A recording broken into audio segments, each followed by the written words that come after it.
여러분, 요즘 들어 음식 씹을 때 예전 같지 않으시죠? 딱딱한 오징어포는 이제 꿈도 못 꾸고 심지어 깍두기 한 조각 씹는 것도 조심스러워지셨을 겁니다. 양치질 할 때마다 피가 묻어 나오고 찬물 한 모금 마시기도 무섭고 밤에 잇몸이 욱신거려서 잠을 설치신 적 있으시죠? 지금 이 순간에도 여러분의 잇몸은 조용히 하지만 빠르게 무너지고 있습니다. 오늘 이 내용 끝까지 안 보시면 6개월 뒤엔 지금보다 훨씬 더 심각한 상황을 마주하실 가능성이 높습니다.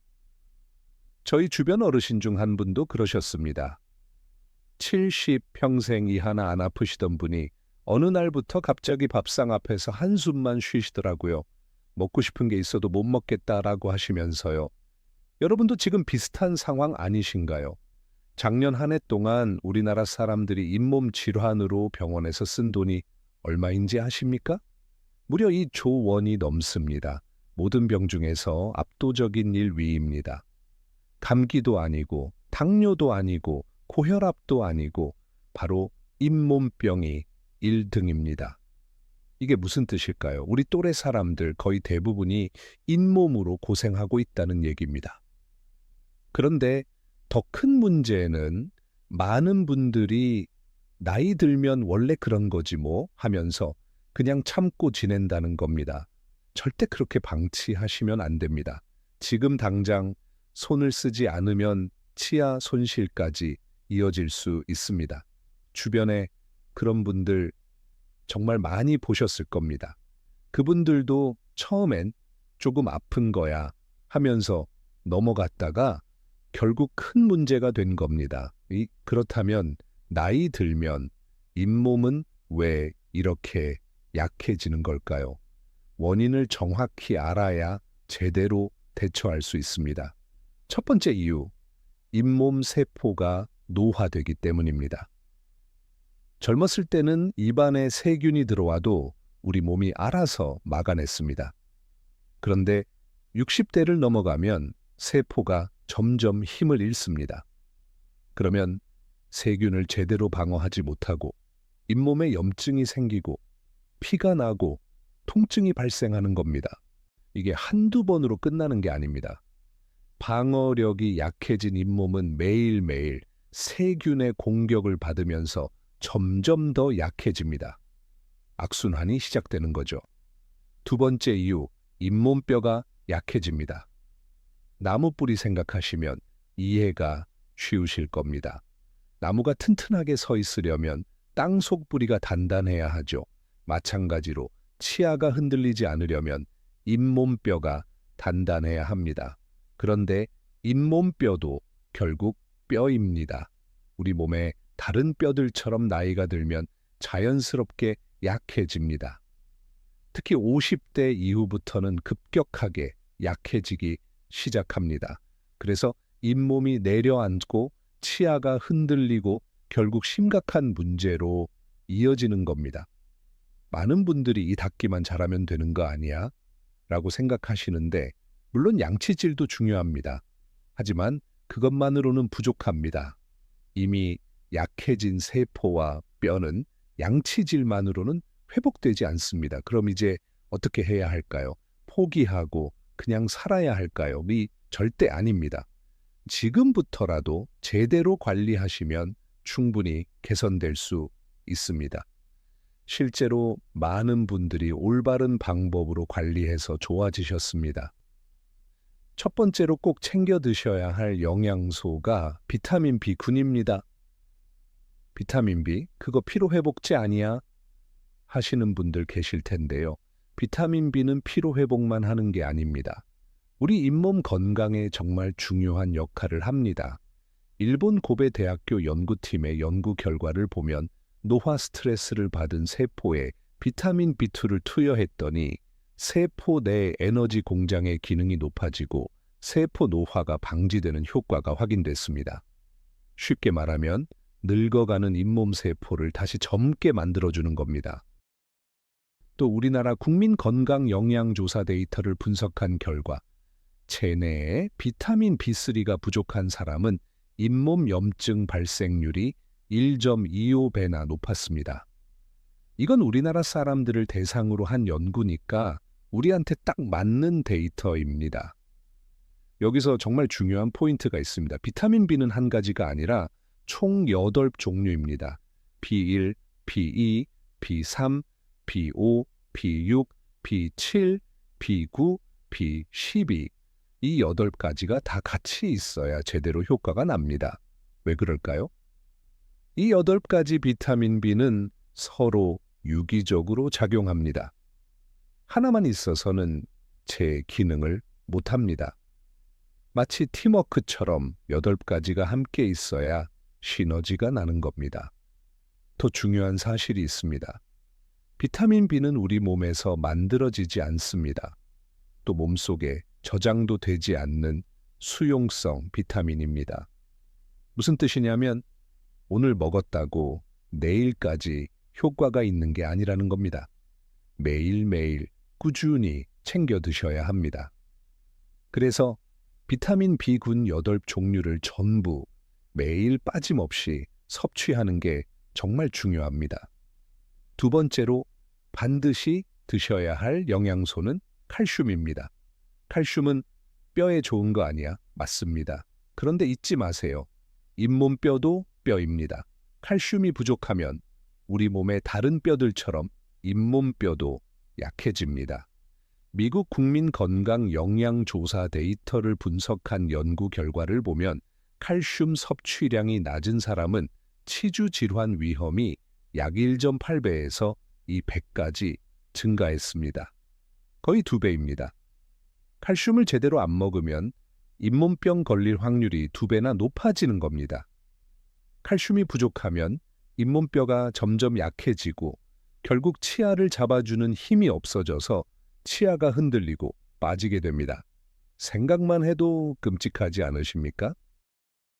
그런데 여기서 절대 놓치시면 안 되는 게 있습니다.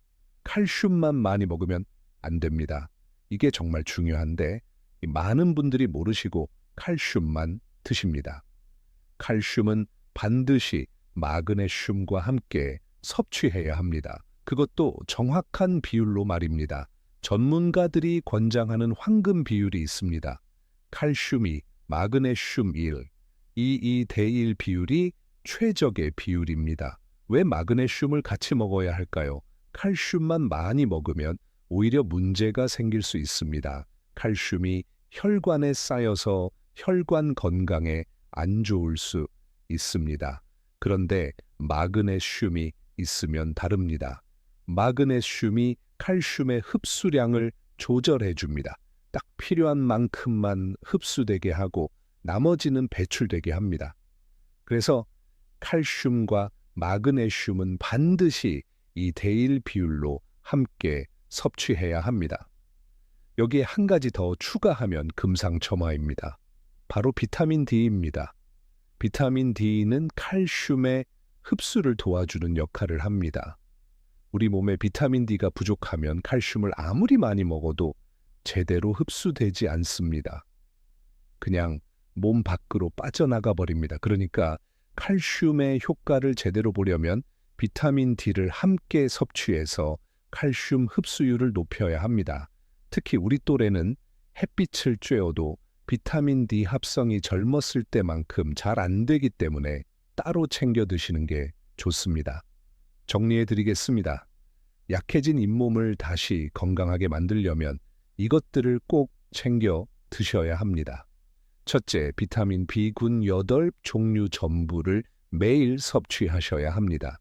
둘째, 칼슘과 마그네슘을 반드시 2:1 비율로 함께 섭취하셔야 합니다. 셋째, 비타민 D를 함께 섭취해서 칼슘 흡수율을 높여야 합니다. 이 3가지를 매일 빠짐없이 드셔야 잇몸이 좋아집니다. 하나라도 빠지면 효과가 떨어집니다. 그런데 선생님, 그걸 어떻게 매일 다 챙겨 먹어요? 맞습니다.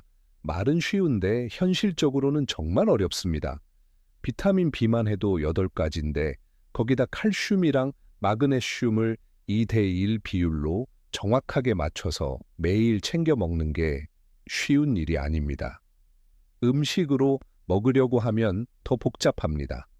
매일 다른 음식을 정확한 양으로 계산해서 먹어야 하는데 솔직히 거의 불가능에 가깝습니다. 그래서 많은 전문가들이 권장하는 방법이 있습니다. 바로 복합 영양제를 활용하는 겁니다. 단, 아무 제품이나 드시면 안 됩니다. 제대로 된 제품을 선택하셔야 합니다. 제품 고르실 때 이것만 꼭 확인하세요. 세 가지만 체크하시면 됩니다. 첫째, 비타민 B군 8종류가 전부 주원료로 들어있는지 확인하세요. 부원료가 아니라 주원료로 들어있어야 합니다. 함량도 충분해야 하고요.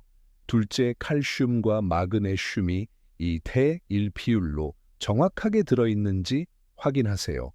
이 비율이 안 맞으면 효과가 떨어집니다. 셋째, 비타민 D가 주원료로 함께 들어있는지 확인하세요. 칼슘 흡수를 위해 꼭 필요합니다. 이 세 가지 조건을 다 만족하는 제품을 선택하시면 됩니다. 요즘은 이런 복합 영양제들이 많이 나와 있으니까 성분표를 꼼꼼히 보시고 선택하세요. 여기에 추가로 들어있으면 더 좋은 성분들도 있습니다.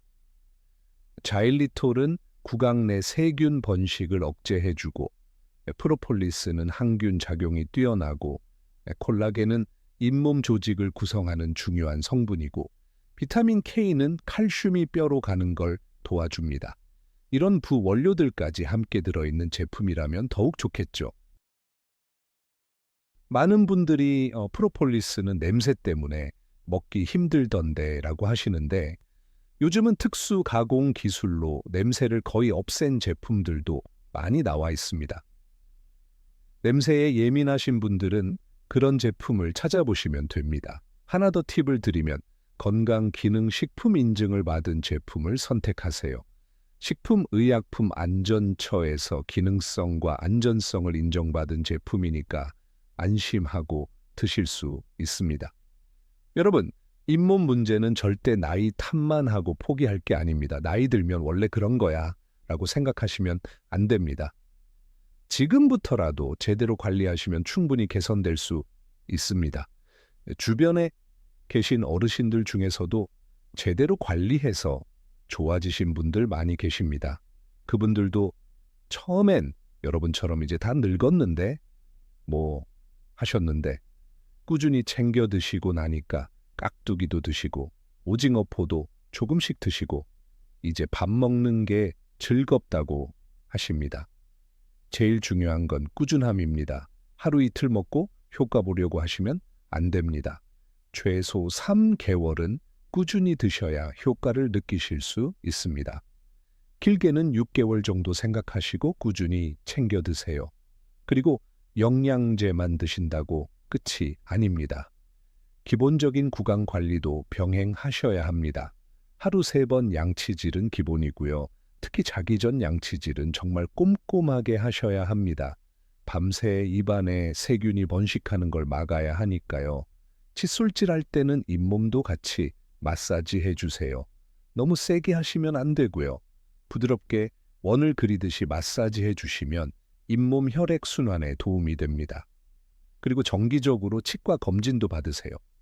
6개월에 한 번씩은 치과 가셔서 스케일링도 받으시고 잇몸 상태도 점검받으시는 게 좋습니다. 이 단 것도 좀 줄이세요. 사탕이나 캐러멜 같은 건 잇몸에 정말 안 좋습니다. 끈적끈적한 게 이 사이에 끼면 세균이 번식하기 좋은 환경이 됩니다. 대신 채소나 과일을 많이 드세요. 특히 사과나 당근처럼 아삭아삭한 걸 씹으면 자연스럽게 이 닦는 효과도 있고 잇몸도 튼튼해집니다. 물도 자주 드세요. 입안이 건조하면 세균이 번식하기 쉽습니다. 특히 약 드시는 분들은 입이 더 마르니까 물을 자주 마셔서 입안을 촉촉하게 유지하세요. 여러분, 1년 뒤에 후회하지 마시고 지금 당장 시작하세요. 6개월만 제대로 관리하시면 분명히 차이를 느끼실 겁니다. 양치할 때 피 안 나고 찬물 마실 때 안 시리고 음식 씹을 때 아프지 않고 그렇게 되면 얼마나 좋겠습니까? 건강한 잇몸으로 맛있게 드시고 활짝 웃으시고 행복하게 사세요.